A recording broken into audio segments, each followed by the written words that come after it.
Hi there, my name is Aaron Short. Welcome to my YouTube channel. Today we've got another live interview, so please ask your questions and follow along. Today I'm very happy to be joined by my buddy Chris from Peterson Tuners. How you doing, Chris? Pretty well. How about I'm yourself? doing very well, and I met you at Summer NAMM, I believe, a few years ago. I came to the Peterson booth because I've used Peterson Tuners for many years, and I said hi to you, and ever since then I've seen you at NAMM and I've seen new products come out, and I am very interested in tuning, and that's why I thought I'd ask Peterson themselves to come on and give us their history and their whole thoughts on why strobe tuners are so good for musicians. So thanks for joining me. Well, I just finish up now. They're the best. You shouldn't buy anything else. We're done, Well, right? We're I'm going done. to grill you for the exact reasons why. Why? But Right. we'll get to that. Before we get to that, I would like to know more about you. So, can you just tell us to start with where you're from and the instruments you play, the kind of music that you're into, please? Sure. Yeah, yeah. Well, I was born in the Chicago area, Allsip, Illinois, which is actually where Peterson's located. Weird thing there. Um, so yeah, into music since elementary school, fifth or sixth grade. I was playing in the band, playing drums. Um, so I went on to do marching band in high school and started to get interested in mallet instruments there. Um, but then went to college in Central Illinois, Decatur, Illinois, Millikan University in the Midwest. It's a well-known private liberal arts university, and majored in percussion there. So went on to and when you major in music and percussion, it's what are you majoring in? Timpani, marimba, snare, drum kit, all those things. So I did a lot of recording in college.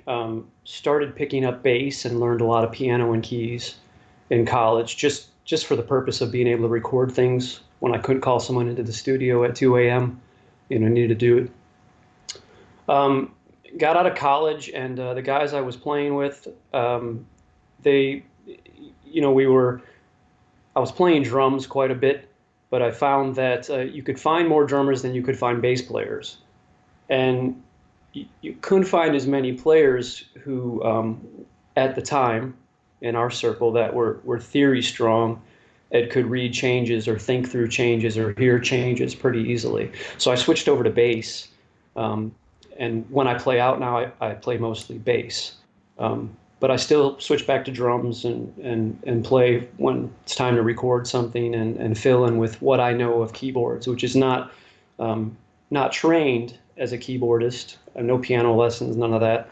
But I can read a chart. I can get through the real book, without soloing, those kinds of things. Hmm. So when I got out of school, I started actually working at Guitar Center. Many people know Guitar Center. Um, as a sales rep, became assistant manager. At that time, I was still gigging nights 3 to 4 times a week. So, I was out in the city, Chicago, um, 2 or 3 times a week, and then, at Guitar Center in the morning to work the day, and then going back out at night on the weekends. At that time, well, let me rewind if there's time a little bit, Yeah, because sure. during college, when I was home, my older brother, was programming for a company called Peterson. And at the time, I was really into 3D modeling and rendering. And I was doing quite a bit of, just artistic things, 3D things. And my brother called attention to that to the guys at Peterson. And I said, what would be really nice is we make products sometimes that we want to start advertising, before they're done. And this is, we're talking late 90s, early 2000s. It wasn't as common as to have renderings of products. Now that's kind of everybody does that. So I started working for them when I was in college during the summer, illustrating products yet to be released that could not yet be photographed, so they could do advertisements and brochures and things like that. So that's how that connection was originally made. Fast forward back to after college, I'm working at Guitar Center, for about a year and a half, 2 years, and a guy named Pat Bovenizer walks in to Guitar Center, um, or he may have called me, one or the other. I mean, it was 18 years ago, Aaron. So he may have called me and said, "Hey, what are you doing? Are you happy where you're at? Because those things we had you do a couple years back, we kind of have a need for that full time." So I left Guitar Center, and in I think 2002 started working for Peterson Tuners. I started as, again, illustrating, conceptualizing products, quickly transitioned into web development, um, kind of took over that sort of thing. Still did renderings, started going to trade shows, talking about tuners, and then that kind of moved into product development, conceptualizing products, um, and kind of taking the knowledge of music to put into the metronomes and the background of a drummer, rhythm section type thing. It's really interesting. So your brother worked at the company before you did. So he essentially got you the job. Is that right? Um, I think, yeah, maybe, sure, you could say, he kind of introduced me, was showing some of my stuff, some of my artwork around the company, and they were interested in that for that reason. Hey, someone's doing 3D modeling back in the early 2000s. It wasn't as common, I think. That's So, really cool. So that's I think it's a good time to ask you then. Who are Peterson? What is the company? Where did the company come from? Were they started in the Chicago area? Or are they from somewhere else? no, Chicago area. So I should know this off the top of my head, but I want to say 1948. Richard Peterson um, founded the company, and originally was for pipe organ components, pipe organs, and evolved into pipe organ control systems. And somewhere in that timeline, basically said there needs to be a way to tune these pipes as well. And at the time, there was another company called Con Selmer. People probably know the name, and they were making analog strobe tuners as well. So Richard Peterson, back in that time, let's say like 60s, started producing analog, real mechanical spinning wheel strobe discs as well, concurrent with the Con company. And then what happened in the 80s is eventually Peterson bought out Con to become the only manufacturer of mechanical, and we've been ever since. Yes, So that's Peterson still goes on today to make control systems for pipe organs. So the company is really, there's two sides of it: the tuner side, and then a whole other side of the company that builds organ consoles, control systems for pipe organs, installations for churches, with a popular system called the ICS 4000, which is kind of installed in a pipe organ console in a church and lets them electronically control all the components of the pipe organ. okay. No, that's great. So strobe tuners. And while you do this, I'm going to put your logo on the screen because people ask me who you are. This is Chris from Peterson Tuners. I'm going to add that while you're talking. But can you tell us what is a strobe tuner like, and why is it different to a guitar tuner you would go and buy cheap tuner you would buy in any store? Like why is strobe tuning different to other kinds of tuners? Can you tell us about the technology in a bit more detail, please? Sure. Well, essentially, um, you have two kinds of tuners. There's strobe tuners and there's everything else.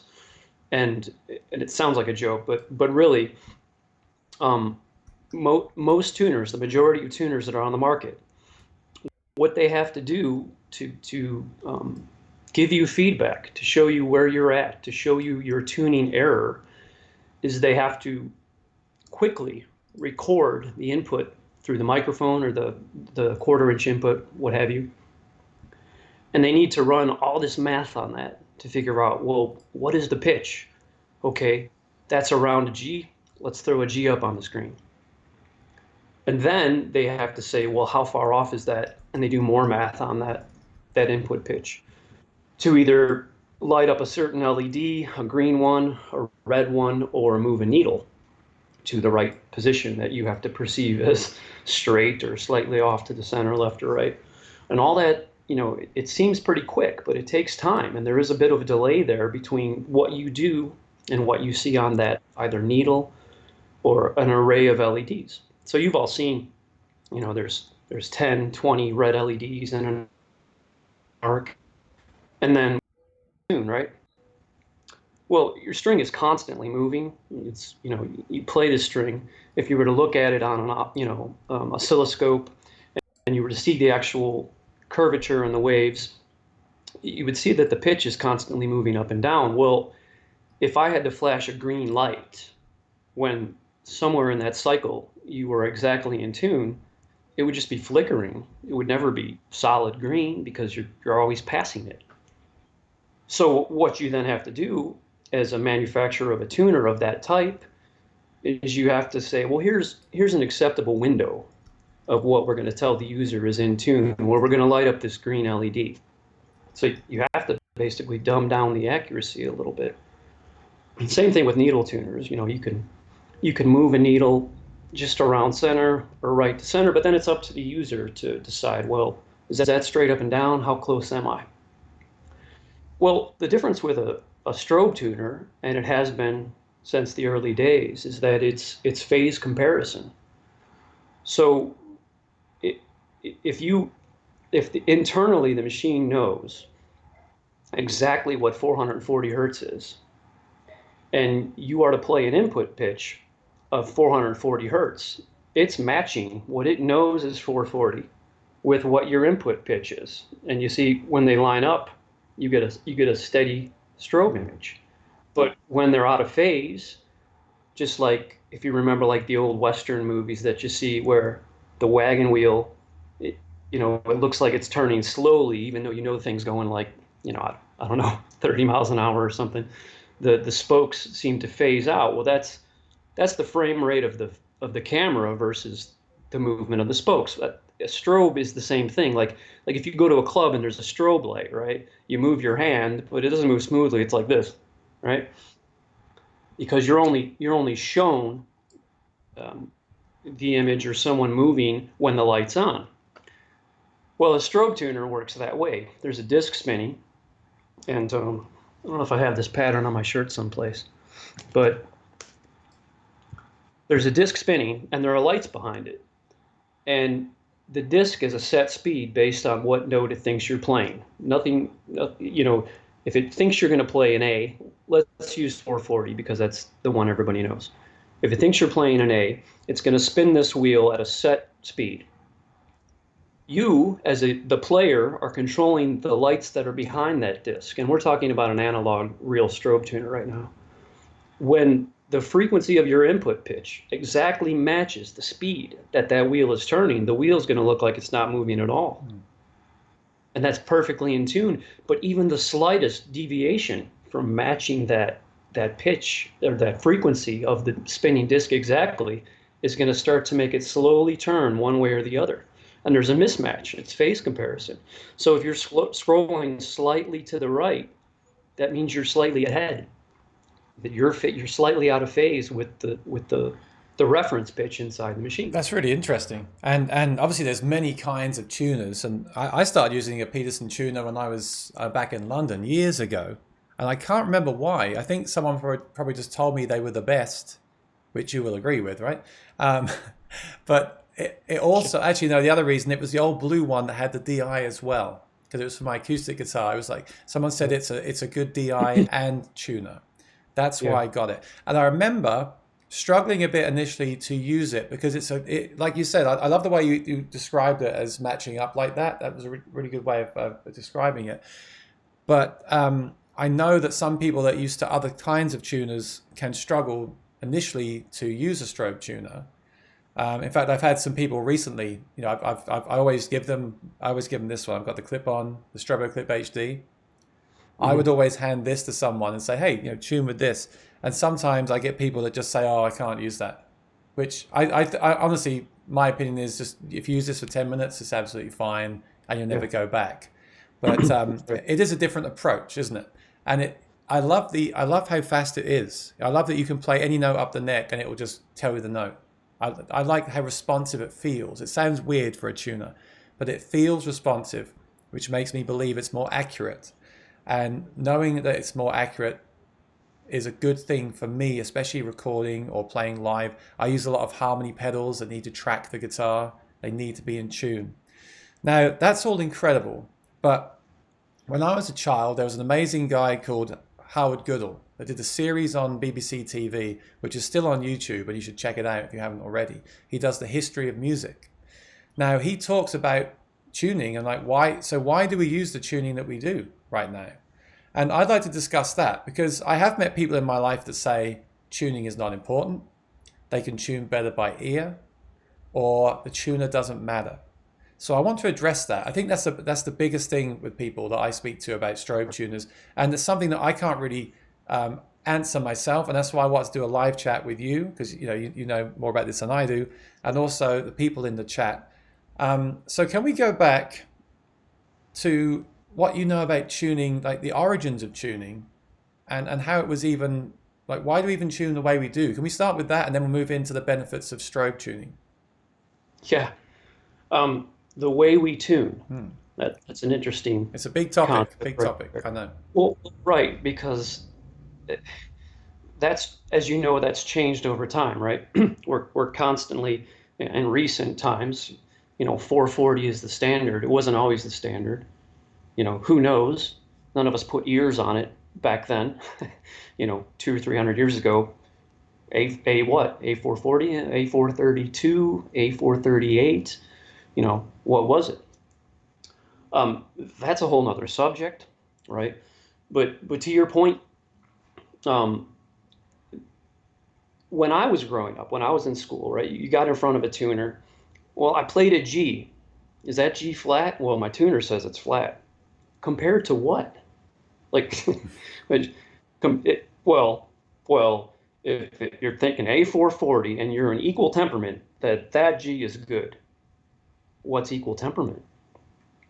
But this tuner is telling me, well, that G, in this scenario, that G is in tune if this tuner reads that you're in tune. Well, it's the same with our tuners, really. If you have a strobe tuner, it's default equal temperament, you're going to get a really, really precise reading of that G compared to A440 in equal temperament. You see, these are all factors. Like, I like to explain it like, so, so the moon goes around the earth, right? I think we can all agree to that at this point. And the earth traveling around the sun. Well, it's like charting the position of the moon in relation to the sun. What does that look like? Some kind of helical thing that goes around because one's spinning around the other, right? It's the same thing with your A440, which you've got your concert A set to, and your temperament. Now we have to understand that equal temperament, it's what we've grown up with. Most people like me that came up through music education is, well, no, that's just the thing. That's the thing that you tune. That's what every tuner says should be in tune. But it's such a lie. It's not at all true. Equal temperament is actually the compromise. Equal temperament was like a bunch of guys like, all right, well, we have to agree on something, so let's just average what everything should be and we'll call it equal temperament. Because you know what? If I'm playing a G and I'm in a string quartet or a brass quartet and there's a C major chord, I'm going to play a G. Well, that's really just needs to be in tune with the C, with the root of the chord. And for me to do that, I have to be slightly sharper, 1.9 cents exactly. So if you consider there's 100 cents between every semitone, that G is what, 1, 2, 3, 4, 5, 6, 7, 700 cents. If you consider half steps, 7 steps. Well, I need to be 701.9 cents from the C. I can't wait to watch the playback of this and see what I messed up on the math. But as the G has to be sharper, all right, Yeah. to make a perfect fifth. And this all comes from the harmonic series. This comes from overtones, right? Yeah. Because we could go on for another 2 hours about this, but well, this is, sorry to interrupt you. This is what Howard says on this awesome series. He goes, but he does one on tuning, and he says that the original keyboards were in one key. So a keyboard, you have a keyboard in C, or a keyboard in G, or a keyboard in D. Right. Has everybody heard of the well-tempered fluffy? So once they had equal temperament, you could have any key. That's why they did it. But there's compromises there. So I guess what I'm leaning towards is how do I guess my ultimate question is, why is a strobe tuner important? Can I argue that everything's out of tune anyway, or when you play a string it might bend out of tune anyway? So I guess the ultimate question for me is why is it so important to have the tuning accurate, if you want to say that, in the first Yeah. place? I'd like to discuss that. Sure. Yes, I think it's an important tool to get where you want, depending on the circumstances, right? Because the circumstances can all be different. Now, for most of us, we just want something really, really accurate and equal temperament, and that's just fine. Um, and I skipping around a bit here, but what I like to do for people to illustrate that equal temperament is not what we think it is I can take three of our tuners. A Strobel Plus has a tone generator on it, and I can play a C, an E, and a G together. And most people who've grown up with music or play music will go, yeah, it sounds like a major chord. That's great. And it is an equal tempered major chord. But if I take the E and I flatten it by 13 cents, 13.9 cents, and I take the G and I sharpen it by 1.9 cents, and you hear it, all of a sudden, it's like you don't even hear the notes. You just hear one sound. And that's because we've lined up the individual components of that chord to line up their overtones with each other. So you hear just a wall of sound, okay? You don't hear any beating between the notes. And, when you two notes play together, you tend to hear a wah, wah, wah, or something, depending on how well in tune they are with each other. A perfectly tuned, well-tempered, just tempered chord, you won't hear any of that because there'll be no dissonance really. Whereas there is in an equal tempered chord. So I switch to that, and they listen to a C major chord that's perfectly tuned. Wow, that's nice. Oh, okay, switch it all back. It sounds terrible. Switch it back to equal temperament. You're like, what is that? It's terrible because now all of a sudden you're aware of how out of tune equal temperament actually is. So to get to your question, well, if you number one, if you wanted to do that kind of fine tuning, you can't really do it on other tuners. You need a strobe tuner. And the reason that on a strobe tuner you can hone in on 1.9 cents sharp on the fifth of your chord is because the motion of the strobe, right? Like lighting up an array of LEDs to get the green one to light in the middle can, they say right in the manual it's accurate to 1 cent or 2 cents. How do you get 1.9? Okay. The thing about a strobe tuner is that because you have motion, because you have this spinning, as you become more and more on the way to the target, which might be 1.9 cents sharp when you have it set up, that target, the wheel slows and slows and slows until it doesn't move. And we've said this in some of our videos, when a car stops, when it's stopped, there's no more stopping. There's no better than you can be than stopped. And that's the thing, when you're really out of tune on a strobe tuner, it's moving fast, and as you get closer and closer, it's slowing down, and eventually it stops, and that's it. Because if you go any further, you'll go the other way, and then you have motion again. Yeah, and to An LED tuner can't do that. A needle tuner can't do that. to apply some of my personal experience to it, like I've owned lots of tuners, and I've owned some LED tuners that were pretty good. I didn't really have an issue with them. I've owned some that just were not really in tune because, like you said, the green might mean in tune, but it could be 4 cents out, and that's enough to hear it and feel it. And so I always have one of these with me, the Peterson clip-on tuner. I always have it. If I get a new pedal with a tuner built in, and I might want to use that, I always test it against this to see exactly how in tune it actually is. So I Well, always use it for that at least. but you bring about another good point is that, even if a tuner says in the manual that it's within 1 or 2 cents, I think the human ear, like the best of them, between 1 and 2 cents that you can perceive. I remember back in college, we had the physics of music, and they would play tones. Which one is sharper? Which one is flatter? And like very few people in the class could go, up, that one's sharper, or that one's. It's very hard to discern those fine things. They say, well, what good is a strobe tuner if I can't just? Well, your E string is 1.5 cents flat, and your A string is 1.5 cents sharp, Ah, right. You add right? that And together, now there's by a the big time you difference. get to Right, right. I hadn't thought of that maybe, actually. Mm. yeah, right. And now three guitar players, all with an error possibly of 2 cents in either direction of every string on their guitar. So, so what you want to do is, get closest to the line in the center of if you're driving on a two-way street, let's say, um, get to the middle of the road, Yeah. because any drift that's going to happen over the course of the gig, if you started on as far right as you can be, you're going to be off the road. But if you get dead center, at least by the time you have a chance to check it again, your drift would not have taken you totally out. Whereas if you started 2 cents flat, what are you going to be by the 15, 20 I'm minute going to mark? come to the chat. I've got some interesting comments in the chat, and I also want to ask them their opinion of what I say too, because this is all my opinion, And I'm thinking back now. There was a time I was in a duo with a bass player, and you're a bass player. I've got a question to ask you about bass players, but Sure. but I remember people know I'm pretty fussy, Who? right? But I had Yeah. a you don't have to agree with that, but I had a Peterson strobe tuner pedal, and I Yeah. remember telling the bass player, "You should get one too, because we both should be tuning with this. We both should have well-intonated guitars that are tuned with strobe tuners." That might be a bit obsessive, but I think from what you just said, it has a valid point. Where if you both use different tuners, you could be actually quite a ways out if they're both kind of out. You could have a Mm. situation on a gig where you're both kind of out, and it adds up to more. If you had 10 people all tuning with different tuners, you could start getting some issues. If they all tuned with the same tuner and their guitars were set up well with great intonation, it would be more. It would be closer. It wouldn't be like drifting more and more away. Now that brings me to a question, and whether that's a good thing or not, it made me happy in my mind to know we were using the tuners well. But I always do band gigs with bass players, like 3-piece band gigs. They never bring a tuner.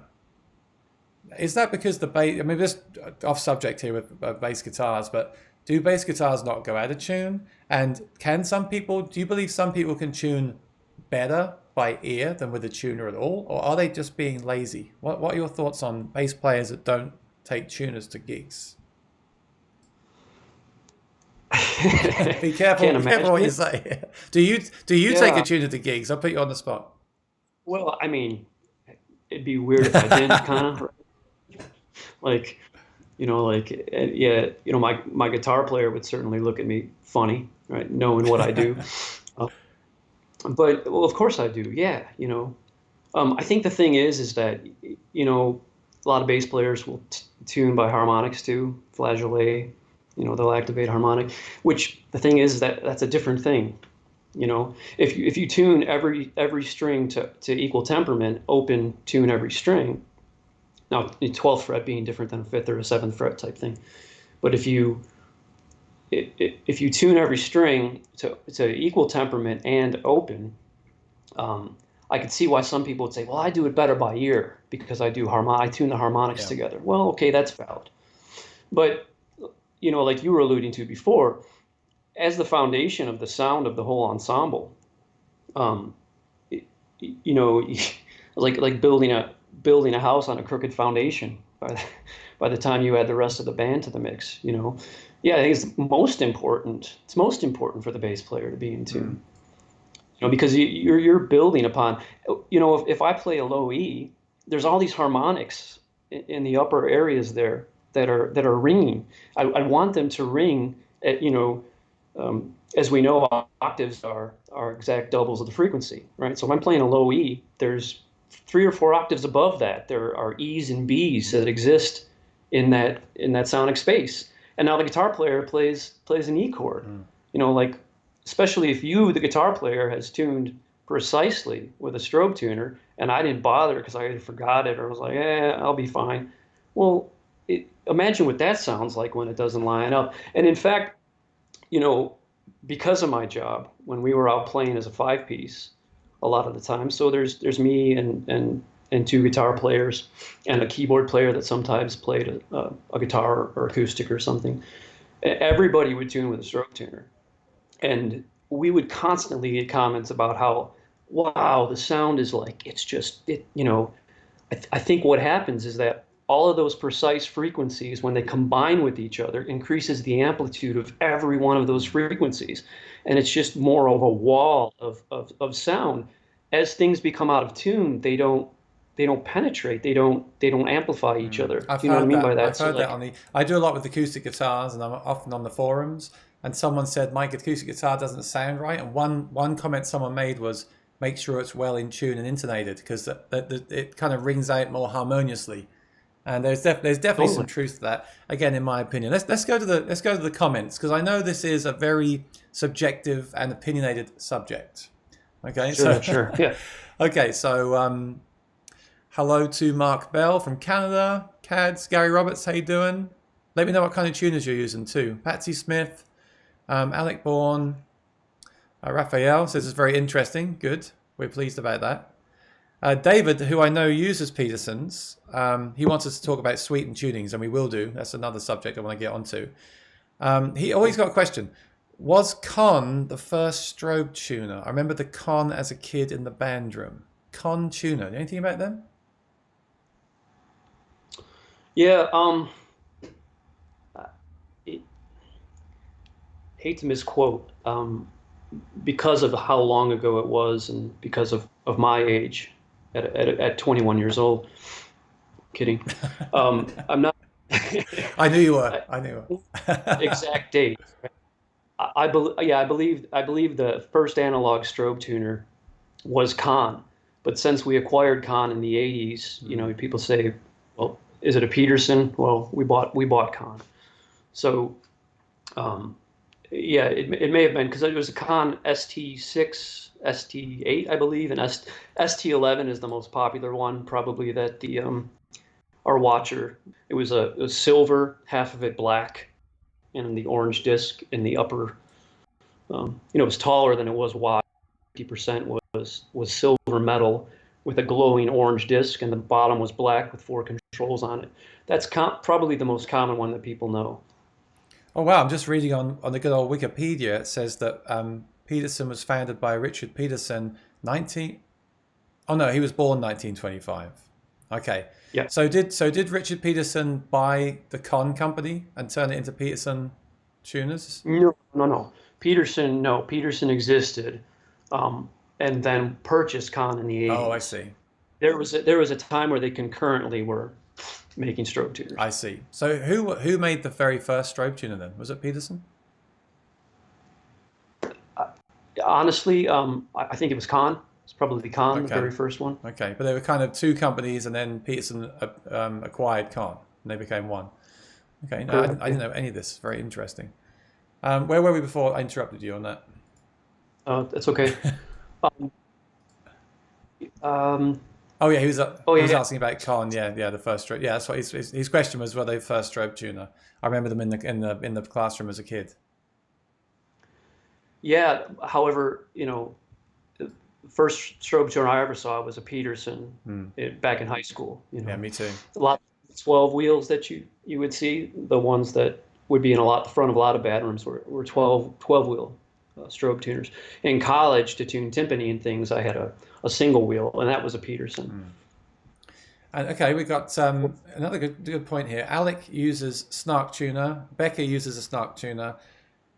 I don't know why the Snark became so popular, but it did. I guess they look kind of funky, whatever. But he also uses the Helix tuner. Now I've got a Helix, and a Line 6 Helix that used to have a LED tuner that I really didn't think was accurate at all. Along those lines of saying that some tuners are just not accurate.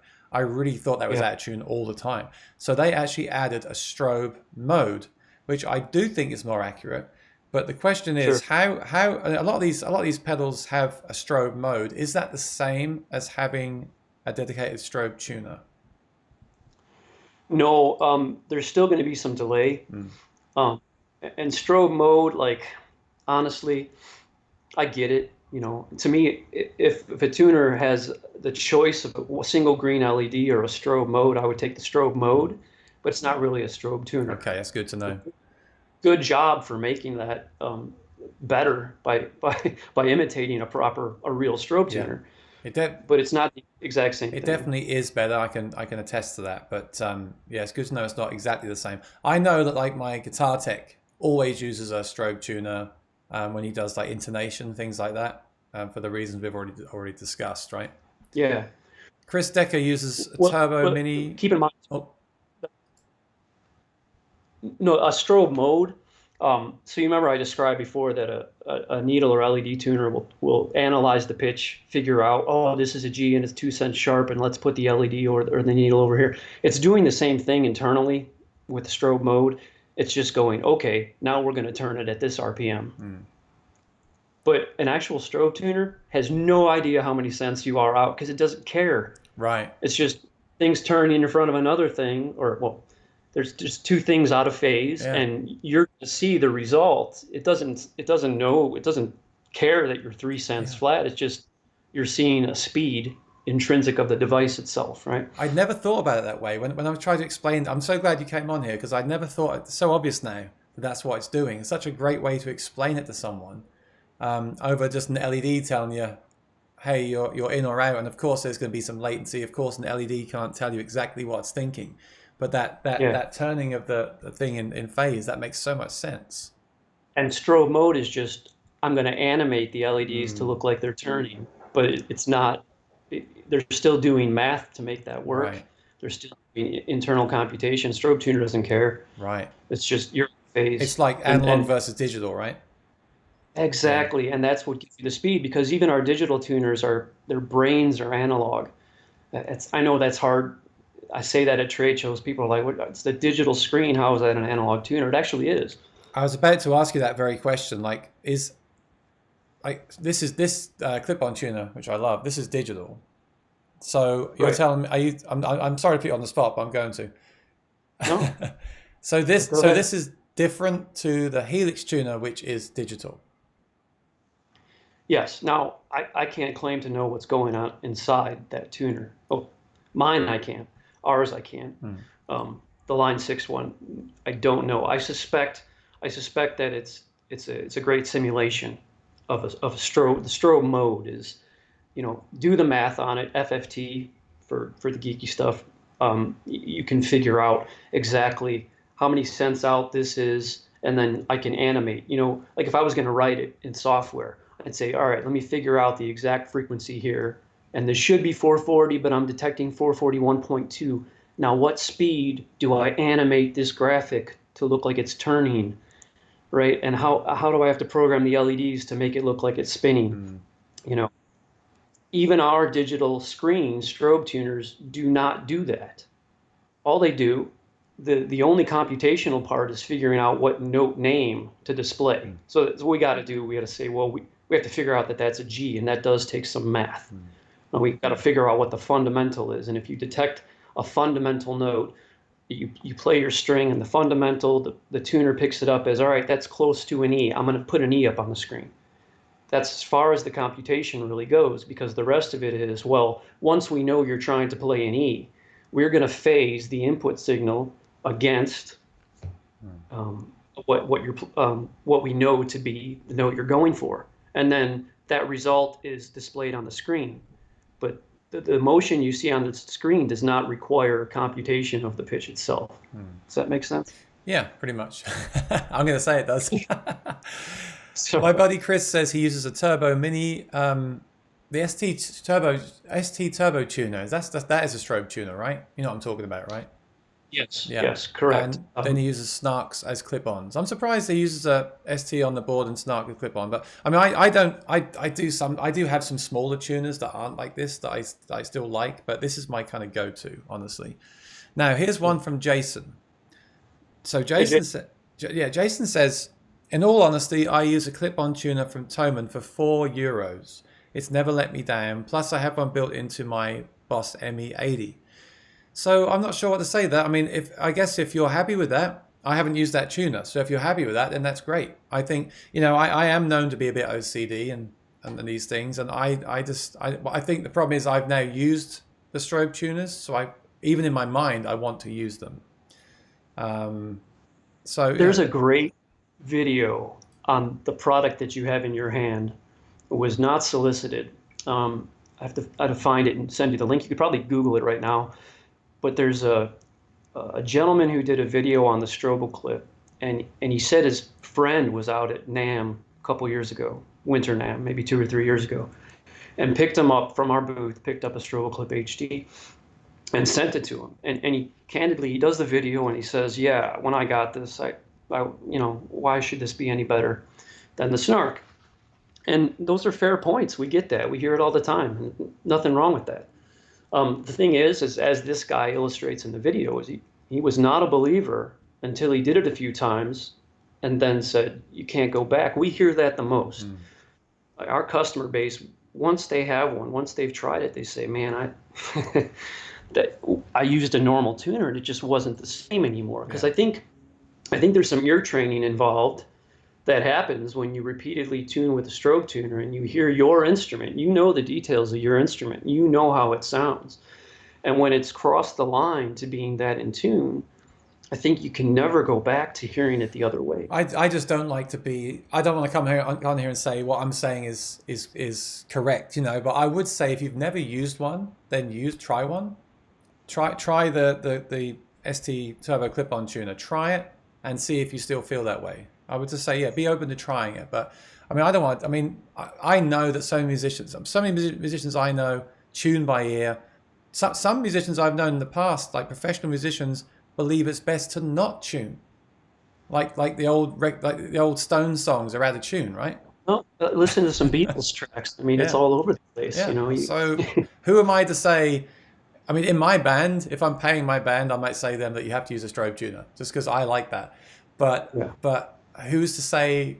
Who's to say what's in tune and what is music? And this brings us very well onto James Taylor, who has that incredible video where he tunes his strings differently and says it's more in tune. We know some people tune to 438, is it, or 442. They say it's more harmonious with the world. Right. But one cool feature with your tuners that a lot of people include, I don't if it's I always forget to talk about it because I don't use it, but it's awesome, is you have sweetened tunings in the tuners. So can you tell us what a sweetened tuning is? Sure. I think everybody needs to understand that there are temperaments and then there are sweeteners, and they're two different things, and both exist in many of our tuners. A temperament, a historical temperament, is usually something like we talked about, well-tempered clavier or tuning a keyboard instrument to only play in one key. And that's some of the things I talked about, flattening the third, sharpening the fifth. Some of those same things show their head in a sweetener, okay, to try to make common chord positions on a six-string acoustic, for example, sound more in tune. Like we're kind of predicting, like, this is how you're going to play this chord. And this is the common string gauge. And here are the physical properties of the strings, how they might be wound, all this type of stuff. And then we say, okay, we're going to offset each string by a little bit. Might just be 0.5 cents, might be 2.1, right? Usually around there. And the result is more in tune sounding chords up and down the neck because of that. And that's the same thing that James Taylor had done. And now James Taylor does a lot of capo stuff too, right? So if you look at his settings, a lot of them are very, very flat. You have to remember when you're talking about flattening a string by 10, 12 cents, sometimes 20, cent per cent. Think about it, because there's 100 cents per semitone, right? So when you flatten by 20 cents or 10 cents, you're talking 10% of a semitone. Like, wow. So if there's an offset of negative 10 cents, I'm flattening 10% to the fret below. Mm. It's huge. It works for him, and especially it's accommodating capo stuff, which, as you know, most people have to retune every time they capo. This tries to eliminate that. Some of our sweeteners try to eliminate the need to do that, to make it sound more even, a couple frets worth of capo. And that's exactly what James Taylor did. And the way he plays, and all these things play into it, right? How heavy-handed you are, how hard you strum, what your action is like, what type of strings you have on it. All these things play into it. But what we do with sweeteners is we take a specific instrument. We take the banjo, for example, and we say, well, most banjo players tune straight up equal, okay? And then they go back and they find the third, which might be a B on an open G tuning of a banjo. All right, we take the third, and most banjo players will tune straight up and they'll listen to it and they'll play an open G. Oh, that chord doesn't sound good. They'll detune the B, what turns out to be about 10, 12, 13 cents, which is no wonder they're picking that, because that is the harmonic equivalent of where that third should be. So we build that into a sweetener because most banjo players do that, right? So we sweeten orchestral string instruments, violins, cellos, to make them perfect fifths, which people do anyway, right? When a violin player tunes, they're going to tune the A, and then they're going to go to the E or the D, and they're going to try to make a perfect fourth or a perfect fifth by their ear from that initial anchor of the A. Well, we just build that into a sweetener and call it violin or Actually, that's cello. a good point. And So let me this, just stop you there for a second. So, do orchestras use tuners? They don't, right? They do it. They do it from. They give them a note and they tune to that note. It's a bit like the thing with the bass player I was saying earlier. yeah, I mean, no, you're not going to have everybody in the orchestra with a strobe tuner. No, you Well, I have would. to. There's I would. I compromise. would. Well, it'd be nice for us too, but there's going to be compromise there. You're going to, because ultimately, like, right, the tuner's doing you no good unless you're all playing in tune, right? Because I could have a tuner and say, oh, this is in tune, and he could have a different tuner and say, no, this is in tune. Well, guess what? Neither of us are in tune because we're not in tune with each other. Right. So when it comes to like an orchestra or some kind of band wind ensemble, they're gonna play a note. Someone's gonna play a B flat or an A or whatever it is, and everybody's gonna try to tune to Yeah. Yeah. that. Makes sense. But a solo or a brass quartet ensemble performance like that, yeah, you might get a few string players that you're gonna tune at least your reference pitch with a stroke tuner. Let's make sure the four of us. Let's make sure our A agrees exactly. Yeah, we can do that by ear, but you can quantifiably do that better with a stroke tuner. It's just you're going to see things that your ear's not going to pick up. That's really interesting. I love that video. If you haven't seen the video with James Taylor, then check it out. And I guess your tuner makes it easier because A, the settings are stored in there for you, already set. And B, it's so accurate, as we've said, that it's easy to get those really precise tunings, right? This is interesting because I just did an episode on the G7th capo, and I've got the Nick from G7th coming on this week. And I have the same thing with the capo. I put the capo on, then I retune. But you're saying James Taylor does that so he doesn't have to retune. Am I right about that? Um, well, I think that's the Mm. intention. I'm not saying that he does not retune, but all we can do is look at the numbers and what turned out to be the numbers of how he's tuning and say, well, I think this is why he does this. I can't say that, well, he just capos all over the place and doesn't retune. I don't think that's the case. But I think it's to lessen the need for it, maybe. We think. I'm just reading the comments. David says he likes tuning to 432. He's got a question. Are sweeteners the same as offsets? One is a group of the other. So offsets per note, a group of those is a sweetener. Does that Does make that make sense? sense, David? It's a collection. Offsets. A sweetener is a collection of per pitch offsets, per note offsets. You know, like a dozen eggs. So I would say the same thing. If you haven't tried that James Taylor tuning, you should try it and just see if it works for you. Maybe you'll prefer it, maybe you won't.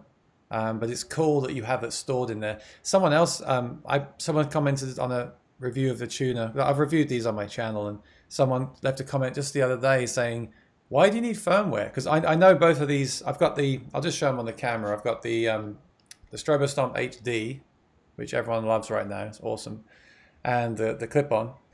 Now, they both can be updated and organized with firmware, which I think is cool because I know a big thing with the clip-on tuner is you sped up the time it takes to turn it on. That was a big thing for me when I first got mine. It now turns on like Right. almost instantly.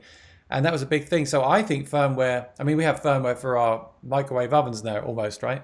I think it's great that Sure. your products can have firmware. I also like the way you update them. Was this your idea? Because you plug into the computer, go to the website, and it kind of like the software is in the web. Was that your implementation? I love that. The way you can manage the device from the web and update the firmware. Yes. That's really cool. Yes. So you can update the firmware. You can also organize your presets and your settings per preset, right? So you can, for those who don't know or don't own a Peterson, on any of the tuners, you can have, for example, a GTR sweetener, but you might want to change the 440 of that sweetener. And Aaron, this goes back to the moon, the moon around the Earth thing that I talked about before. You change the 440 of the sweetener still applies, but A is no longer 440, A is 432 or whatever it is. The sweetener changes with that concert A setting, right? And it also changes with the transposition setting. So you could go into Peterson Connect, for example, and you can set up a list of 10 sweeteners. I want GTR, I want ACU, I want DADGAD, I want drop, set up your sweeteners, change their 440 setting per sweetener, and those become presets. So not only can you update firmware, but you can completely customize the tuner. If you want, you can go in and design your own sweetener. We have so many users who design, and I get a look at them all the time, right? I go into the data and I look at what people are designing, and it's incredible.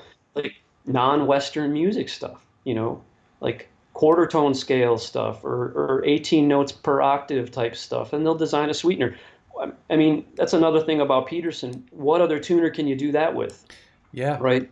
See, I want to have 18 notes in my scale, and I don't want to call them A through G. I want to call them 1 through 9, H, B, and P for my notes, and then I put that on my tuner, and those pitches are whatever you want them to be. You just reinvented music, and you put it in your tuner, and you tune to that, and you interpret it however you named it. So you can design a custom sweetener on the web, add it to your tuner. The next time you plug it in, you get that preset to your tuner. It's really cool. I mean, honestly, I use it because I like how it looks. I like that it's got a good like swivel mechanism, and I like that it's accurate. I don't even use those right now myself, but I think it's awesome that people can, and I think that's often overlooked.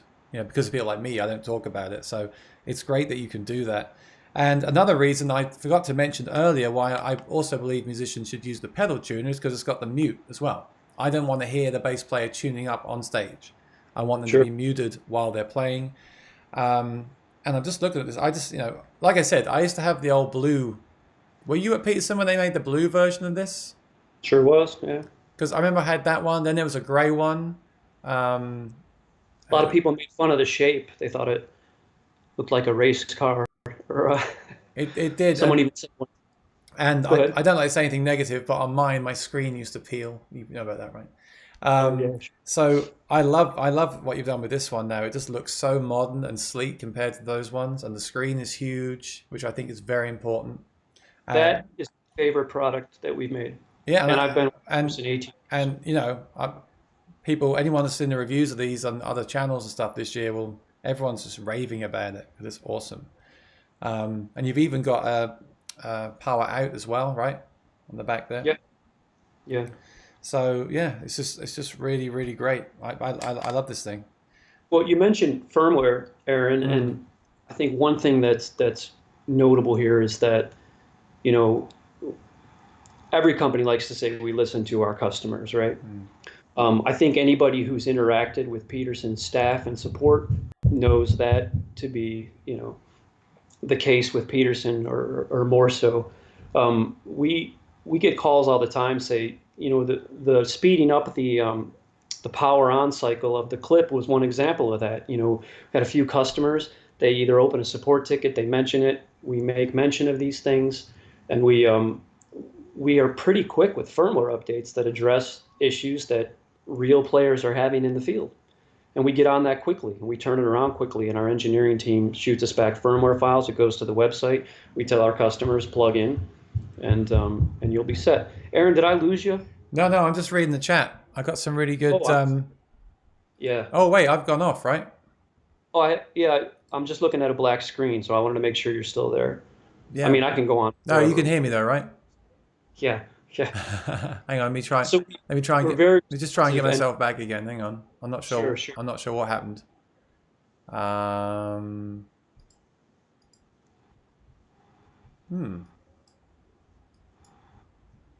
That's very strange. Well, you can go ahead and figure that out while I can keep going. Yeah, keep talking. I'll try and fix it.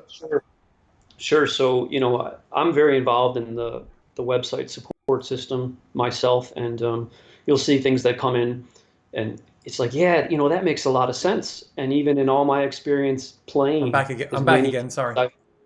Oh, good to see even in my experience, I say, wow, man, I never thought of that. I never thought that I could never see this becoming an issue. And yet that guy's totally right.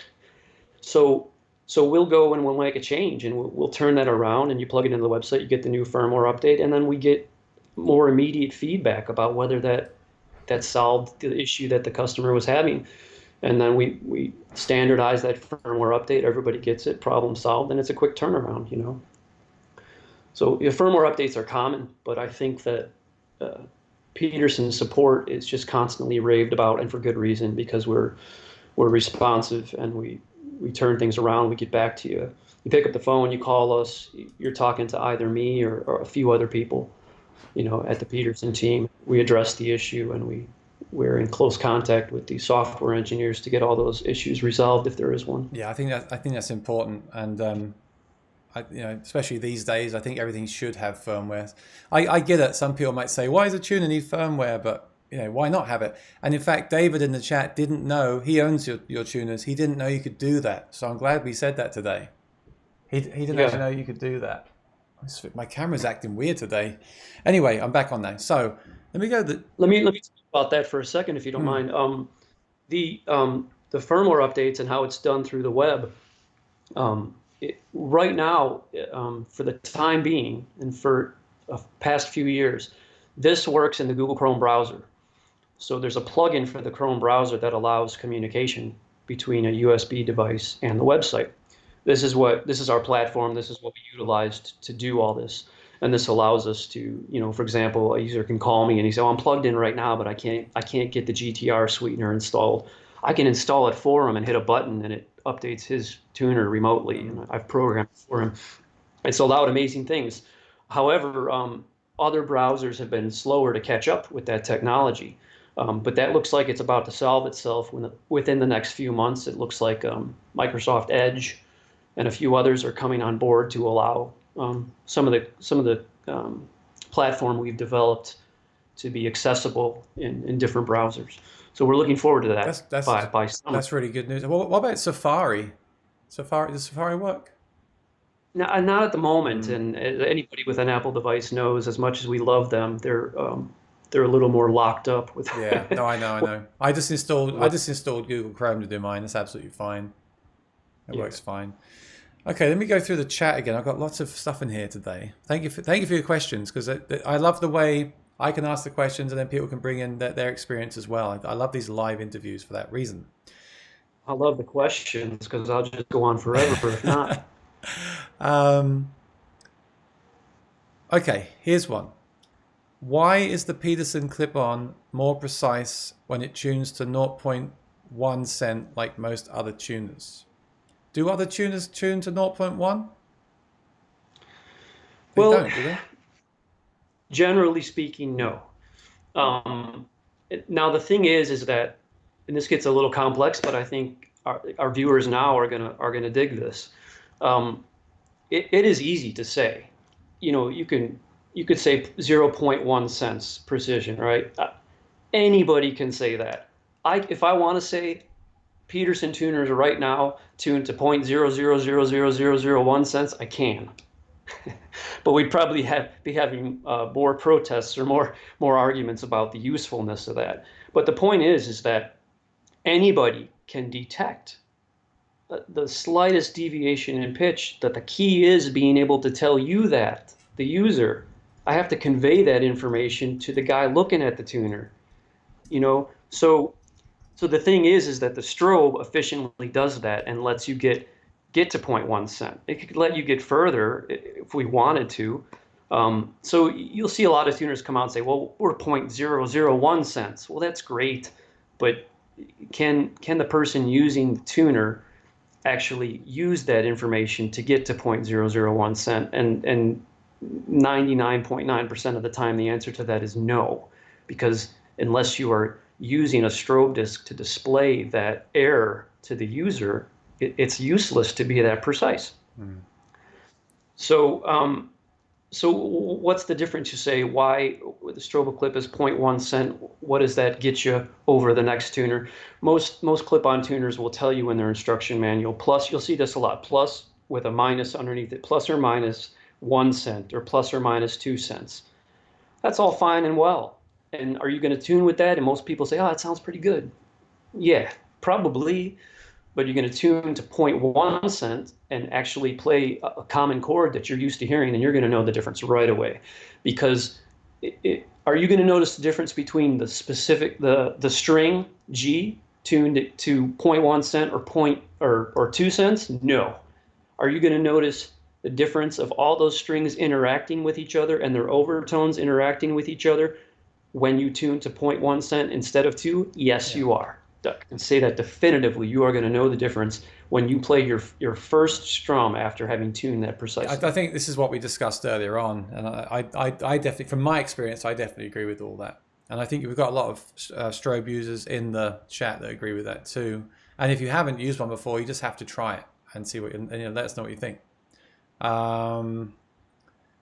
So Warren says, I would love, Warren's in Australia, says, I would love a Peterson tuner, but I can't afford one. I'm going through cancer treatment right now. It's very expensive. So my thoughts are with you, Warren. I'm really sorry to hear that.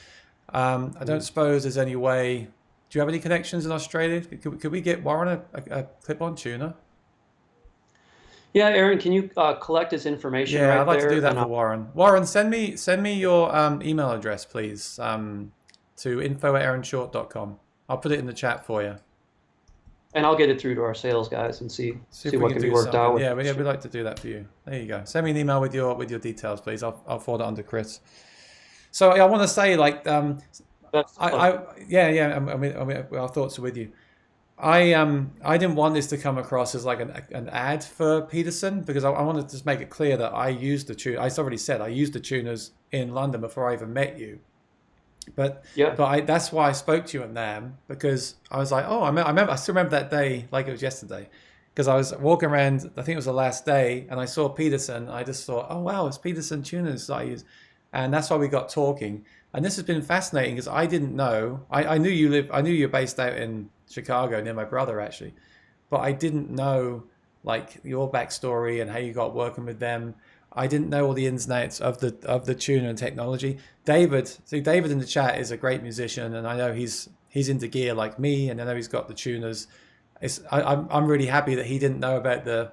Well, I'm happy that he discovered the USB thing. He said he's playing around with it right now while we're talking. So Let me see. Check on him. I can big brother him right here. No, I'm kidding. yeah, he can see what you're doing. He can see those tunings you're doing, David. Be careful. So yeah, so I love all that. So I don't know what to say. I guess I love strobe tuners. I believe they're the way to go. If you haven't used them, I urge you to try one. We're going to start wrapping up because we've been on for an hour. If you've got any last pressing questions, please ask them in the chat right now, so we can ask Chris while he's on air. But yeah, I find it fascinating. I find the whole thing fascinating. I totally get why some people will leave a comment saying that I'm kind of OCD and a tuner is a tuner. I get it, but Sure. for me, Yeah. and I get that, but for me it is important, and I do like that last 1% on my instruments, and I do like it, and I know that, like, again, my tech uses it for intonation and stuff like that. So why not use it for everything if you can? 0.1%, Aaron. 0.1%. 0.1%. Can we get more accurate than that, do you think? Well, that's an interesting that you asked that, because a few minutes ago I went on about, well, you could do 0.0001 cents. Well, you can, because the only thing stopping you from doing that is the speed at which the strobe comes to a stop, right? So we could just make it that it doesn't stop until you're 0.0001 cents. You could do that, but whether it's useful or not is the question, So yes, to your question, it could be more accurate than that. It's just a matter of the strobe speed, because we could get you there. We would just, not stop it. We'd keep slowing it until we got you there. But 0.1 is where we stop, even though accuracy wise, we could say, 0.4 zeros and then a one, or 10 zeros and then a one. Yeah, I would say another thing I like about the strobe tuner, because I have a tuner in my TC Helicon pedal, which works, again, fine, but it kind of jumps around all over the place, and I find myself kind of guessing where it would be settling, and it never quite settles. With the strobe tuner, you find that it can really, like, just lock on and just kind of stay there pretty much. And that again for me is a big thing, you know. And that's perception because, I went back earlier in our conversation. I talked about the tiny little green LED that's flashing and it's nonstop flashing because you're always passing center. Just as a string moves, you're passing center. It's flickering a green light. It could never be on unless you widen the acceptable range, right? Mm. Well, with a strobe tuner, the reason you don't see that is because it's turning and any correcting we're doing, right, is just a little bit in each direction. So it might wobble, but the perceived motion is that it's still turning, right? Even so, we're not crossing a center point. Am I landing with that? If that's making sense. Mm. I don't have to go from negative zero point zero 0.01 to positive zero point zero 0.01 and flicker back and forth with a needle or bridge across a green LED. We're turning and it might wobble as you're turning, but you still perceive I'm flat. Mm. Generally flat, even though there might be peaks and valleys to my flatness, I'm still flat. Mm. David said, "What do you think? Why do you think the Buzz Phaeton system didn't become more popular?" I'm not actually very familiar with that. What is that? Yeah, it's because it's actually a physical, either a build, um, but it's a sweetener that only applies to the physical principles of a retrofit, or I don't know if they can even retrofit it, but a instrument that's built in that fashion. And I know there's a compensated nut involved, right? So there's a specific way that a Buzz Phaeton instrument should be tuned to be optimal.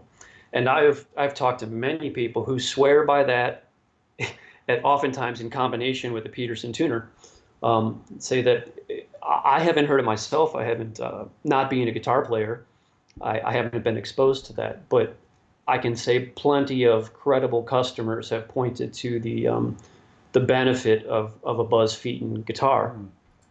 And so we offer the sweetener to be used with the guitar. The sweetener itself would not work unless you have this compensated nut on your guitar.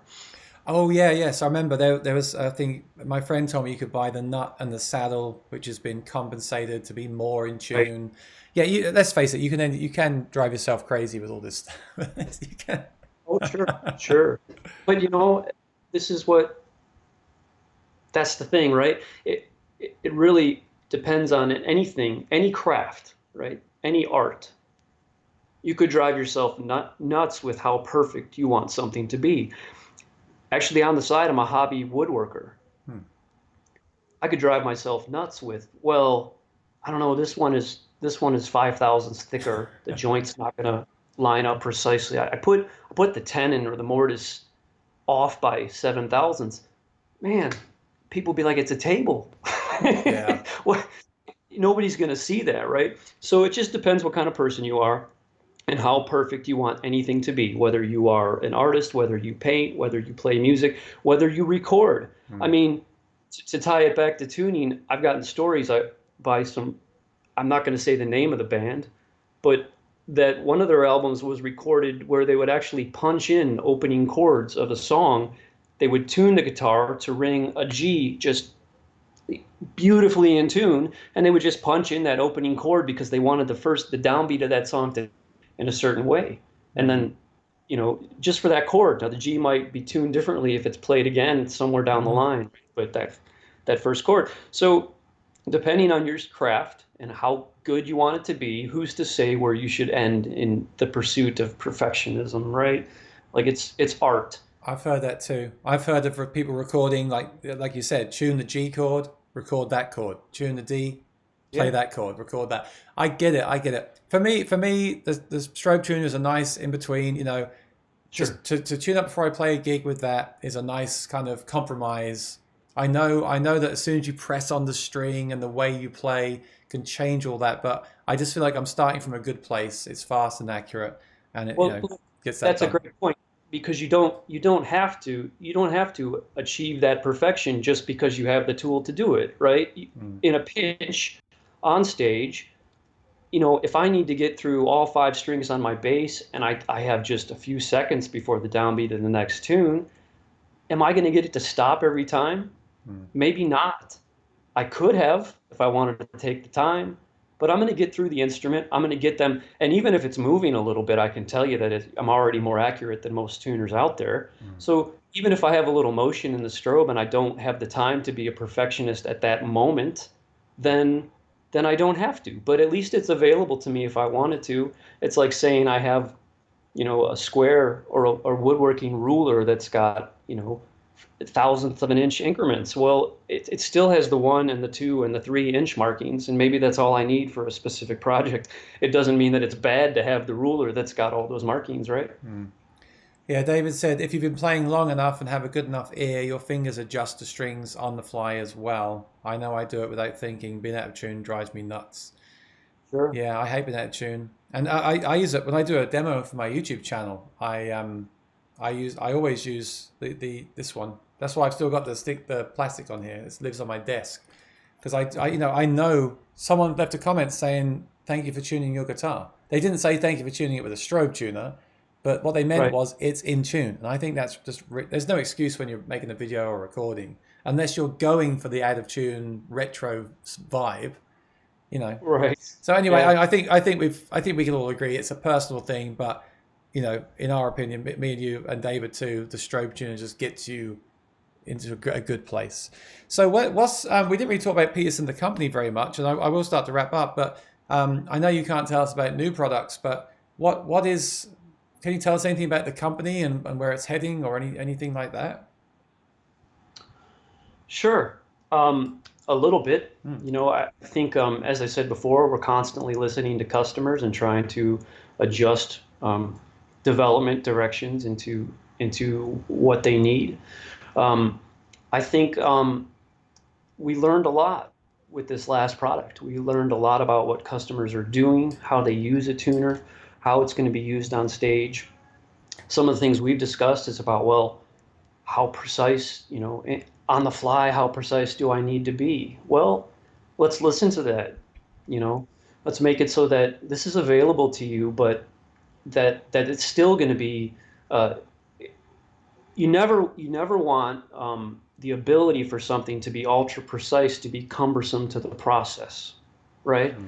So I think as we learn about that, and with the Stomp HD, as we've learned about things like true 100% true bypass and how much that means to people, Hmm. um, buffered outputs. Um, and one thing that um, we were hoping for, but I must say myself, I'm surprised by how well it was received, was the ability to adjust the color of your display. Hmm. I mean, that turned out to be something that was just, the reviews rave about that, you know. And I think it's because everybody's, number one, everybody's eyes are different. Hmm.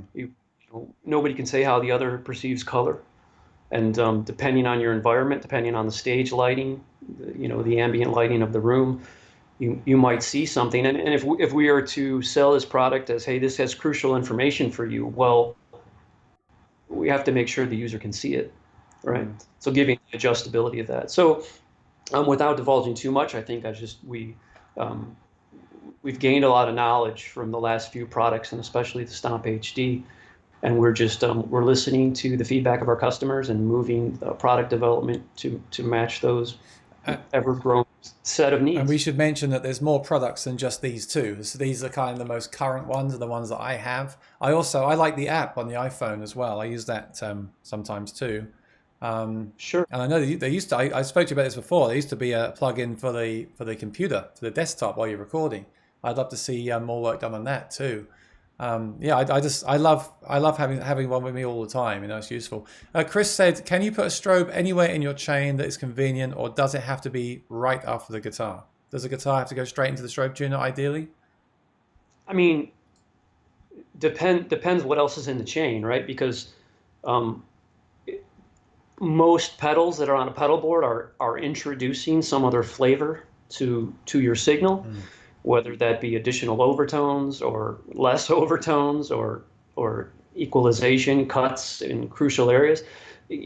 If it's first in your chain, certainly you're giving the tuner the first go at what your instrument sounds like, and therefore the tuning result is going to be better, in my opinion. Mm. It's not to say that it can't be anywhere else, but yeah, I would say it's best.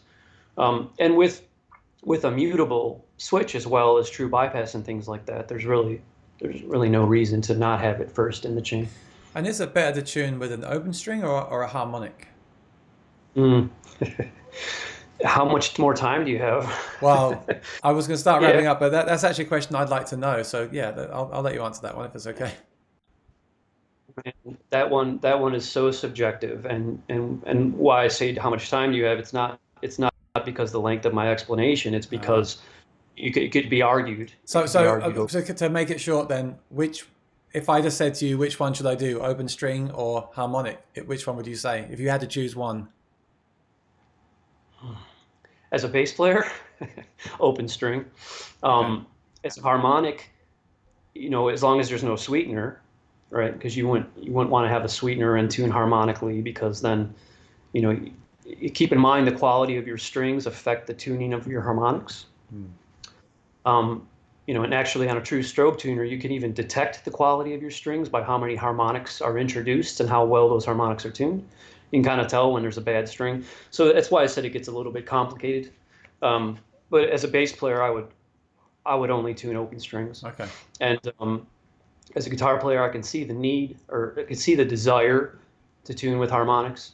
Um, but uh, but that that is going to affect the tuning of each string to the other string, but starts to move you away from equal temperament. I Does see. that make I sense? see. Yeah. Because I, harmonics are not going to be in tune with if you do stuff like that, if you go up the neck and you say, okay, well here's where the fourth should be on my fretboard, so I'm going to tune the next string to that, acceptable, and it's good, and the instrument's going to sound good. Beast than tuning open strings to equal temperament. There's going to be slight variation there. the real reason I asked that is because with some digital tuners in the past, I felt they were more accurate when I tuned with the harmonic. But in all honesty, I find that a bit of a hassle. I'd rather just play the open string and tune it. I just find that better. Um, Well, yes. For example, if I took a bass, right, and I mm, and I tuned to harmonic, take the A string, and the harmonic actually sounded as an E, right? Um, then if I tune that note, which is going to occur naturally by the harmonic series, it's going to occur 1.9 cents sharp. Well, then I'm going to flatten that open string by 1.9 cents. I mean, that's now 12th fret harmonic's a different story because that's the actual octave, right? Is that making that's sense? that's really what I meant. I meant the 12th fret harmonic. Okay. Yeah, It's a double of the open string frequency, so that's yeah, less impactful. I would say that there's less of an argument there. yeah. I agree with that. Um, and then David said, "Wait, we can adjust the color of the display." David, you need to read the manual. This whole episode was for David to learn about his products without reading the manual. Mission accomplished, man. If David now can, I like. By the way, David, I like on my Stomp HD. I like green. Green, man, will cut through anything. It just. I think there's a reason that like the military and stuff chose green as like a infrared color, maybe. Like those infrared goggles and stuff. You see that anytime something's viewed in night, or it used to be, it was always like a shades of green. I I just think, for my eyes, green is the best. I put blue on behind me, because Peterson, the classic Peterson color was blue, right? Like the old Yeah. tuners were blue in the old days. So that's why I did that. And then here's a good question: what's more in tune on here, the green color or the blue color? Now I've really lost it. there's Well, a, there's a it's secret not. mode. There's a secret mode where it goes pink. It's more in tune. See, it's not, yeah, not funny because we've gotten that question that since green is the color that all tuners use for in tune, that Yeah, must mean that but no, it's just the display color, your background color, the color you want your tuner to operate on. It has nothing to do with the tuning, which I I'm know. I'm sure was said in jest. That was please. I've got to make it clear that was a joke because I'll get so many. I've already had OCD comments in the comments, so that's the end of me now, and now I've got to be very careful because I can never play out of tune now. After talking about strobe tuners with you for an hour and a half, I can't go to a gig and play out of tune because Hey man, if that were the case, I should never have an online recording of anything I've ever. I'm just going to be more under scrutiny now. You're about a tune. You spoke for about tuners for an hour and a half. Come on. All right, I think I'm going to wrap it up. I really enjoyed it. I think it's fascinating, and I'm not much of a mathematician and all that the science behind it, but I knew coming into this that I just like it. I like strobe tuners anyway, and that's why I want to just get your input on it rather than just say to people, "Oh, I think it's the best thing to do." I want to have you explain it in more detail, and I think you did, and I think the questions were awesome. Thanks for joining in. So what I'll say is I'll put a link to Peterson's website in the description. So if they want to read about the products or other products, because there's more than just, again, there's more than just these two. So go to Peterson's website, check out the products. David said manual, LOL. Yeah, don't forget to read the manual. That's today's lesson. Oh, no, Yeah. no, he doesn't have the stomp. So you can't change the color of the clip-on, can you? Oh, no, no, no. No, Sorry. no. Sorry, No. David. No, you can't. This one. If you haven't got one of these, just get this, David. It's very cool. David, would you buy one if it could? Let's do some market research, David. Would you buy a clip-on if it could change color of the display? I had the blue one. Let's say it stopped me buying another. Okay, so David had the same experience as me. He had the old blue one, and I don't think he liked it. But I will say this, David, that was many years ago, and this new one is very much different to that one in its look and construction. And that's why everyone's raving about these now. Good show today, guys. Thank you. Very interesting. Thanks so much. No, thank you. If you haven't already, please subscribe to my channel and ring the bell. I got more interviews coming. I will put a link to Peterson tuners in the description so you can check them out. If you've got any pressing questions, feel free to reach out to them directly. And I'd like to thank Chris for his time today. Thanks for the opportunity. I'm going to give you a round of applause. You won't hear it, but they will. Great. There we go. And stay online. I'll say goodbye to you off air. But thanks for watching, everyone. Thanks for your questions. It was really fun. Have a great night. Be well, and I'll see you next time. Bye-bye. Thanks a lot. Thanks.